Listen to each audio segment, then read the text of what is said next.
السلام علیکم، حکیم نوید احمد بات کر رہا ہوں۔ یہ ہماری آج کی ویڈیو ہمارے اصل موضوعات سے ہٹ کے مرزا محمد علی انجینئر کے متعلق ہے۔ مرزا صاحب نے، یہ چھوٹے مرزا صاحب جو ہیں، انہوں نے اب تک جو کچھ بھی کیا ہے، ہم آج سے نہیں بہت پہلے سے اس بات کو کہتے آ رہے ہیں کہ یہ ایک رانگ نمبر ہے۔ مرزا صاحب کا کردار اگر آپ غور سے دیکھیں، دھیان سے، توجہ سے سمجھیں، کبھی بھی ہمارے لیے، اہل پاکستان اور امت مسلمہ کے لیے پازیٹیو رہا ہی نہیں ہے۔ مرزا صاحب کا کردار اس شیطانیاں کرنے والے بندے کا ہے کہ اگر 3-4 خاندان اکٹھے ہو رہے ہوں، ان میں کوئی لوگ مل ملا کے صلح کرا رہے ہوں، ان کے معاملات کو نیوٹرلائز کر رہے ہوں، بہتر کر رہے ہوں، اس طرح کوئی نہ کوئی شیطانی کرنے والا بندہ درمیان میں بیٹھا ہوتا ہے۔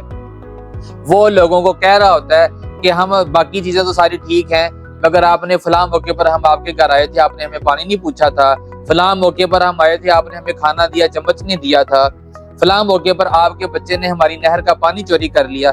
یہ بات کرنے کا مطلب یہ ہے کہ اس طرح کے بندے جو ہیں، مرزا صاحب نے یہی کام کیا ہے۔ مرزا صاحب نے ہماری تاریخ کے جو اندر بے شمار ایسے واقعات ہیں جن میں ہم میں آپس میں، مطلب ہمارے بڑوں میں اختلافات رہے ہیں، انہوں نے ہمیشہ اس کو اچھالا ہے، ہمیشہ پہلے سے موجود انتہائی زیادہ سخت فرقہ واریت کی فضا کو اور سخت کیا۔ انہوں نے وہ لوگ جو سالوں سے کوشش کر رہے تھے، وہ اہل تشیع کے بھی حامی تھے، دیوبندیوں کے حامی تھے، اہل حدیثوں کے حامی تھے، جو آپس میں سب کو ملانے کی کوشش کر رہے تھے، سب کے قریب آنے کی کوشش کر رہے تھے، انہوں نے ان سب کی کوششوں کو، اشروں کی کوششوں کو مرزا منگول نے پانی پھیر دیا اور پہلے سے موجود جو معاملات تھے ان کو اور خراب کر دیا۔ مرزا صاحب جو ہیں، ان کا کردار ہمیشہ سے اسی طرح کا رہا۔ اب جا کے کچھ چیزوں میں آہستہ آہستہ مرزا صاحب ایکسپوز ہوئے ہیں، تو لوگوں کے سامنے یہ چیزیں آنا شروع ہوئی ہیں۔ اس لیے ایسے رانگ نمبر اب بھی آئے ہیں، آئندہ بھی آتے رہیں گے، اگلے 100 سال میں آئیں گے۔ یہ پاکستان میں بھی ہے، ایسے منگول انڈیا میں بھی ہیں، افریقی مسلمان ملکوں میں بھی ہیں، عرب ملکوں میں بھی ہیں۔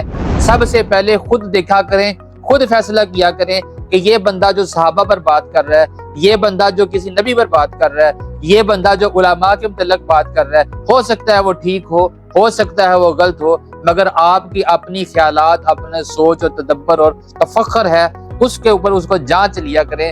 یہ نہ ہو کہ کوئی اس طرح کا کوئی اٹھے اور وہ ہماری نسلوں کو، ہماری جنریشن کو کنفیوز کرے۔ بدقسمتی سے ویوز لینے کے لیے، دنیا میں شہرت پانے کے لیے اس مرزا منگول نے موضوع بھی صحابہ کی عزت کو چنا، اس نے موضوع بھی دین اسلام، دین مبین کو چنا۔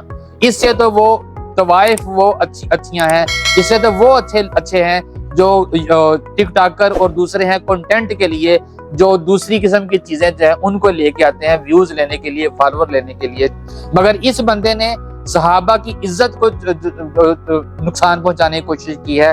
اس بندے نے ہم میں موجود شیعہ سنی جو وحدت اور پیار جیسا کیسا تھا، جو کہ تھا، اس نے اس کو بھی نقصان پہنچانے کی کوشش کی ہے۔ اس نے ہم میں اختلافات کو بڑھانے کی کوشش کی ہے۔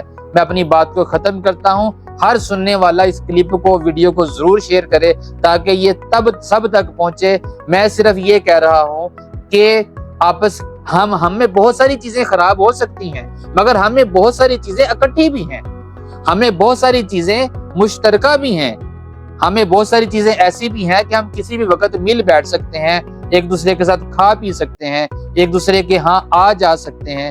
مگر اس طرح کے جو شیطانی پیدا کرنے والے ہماری کمیونٹی میں لوگ بیٹھے ہوتے ہیں، وہ نہیں چاہتے، وہ یہود و نصارہ کے ایجنڈے پر کاربند ہوتے ہیں۔ میں بالکل آخری بات اور کہنا چاہتا ہوں، اس وقت پوری دنیا کے تمام مسلمان ملکوں میں تقریباً لگ بھگ اکثر مسلمان دبے ہوئے ہیں، دباؤ اور تشدد کا شکار ہیں، مگر اس طرح کے جو منحوس ہیں وہ لوگوں کو مزید ڈی ٹریک کرتے ہیں، اصل موضوعات کی طرف سے توجہ ہٹا کے، بیت المقدس سے توجہ کو ہٹا کے اور معاملات سے توجہ کو ہٹا کے لوگوں کو آپس میں دست و گریبان رکھنا چاہتے ہیں۔ ایسے کالے مکار دشمنوں کو پہچانیں اور دیکھیں، اور علماء جو ہیں، آپ کے جس مسلک کے بھی علماء ہیں، ان کو سنیں، اور اگر وہ بات صحیح کہہ رہے ہیں اس کے اوپر عمل کریں۔ اگر وہ کہیں ڈی ٹریک ہو رہے ہیں اپنی بھی ان کی بھی اصلاح کریں اور اس کے لیے قرآن و سنت کو فالو کریں۔ السلام علیکم ورحمۃ اللہ۔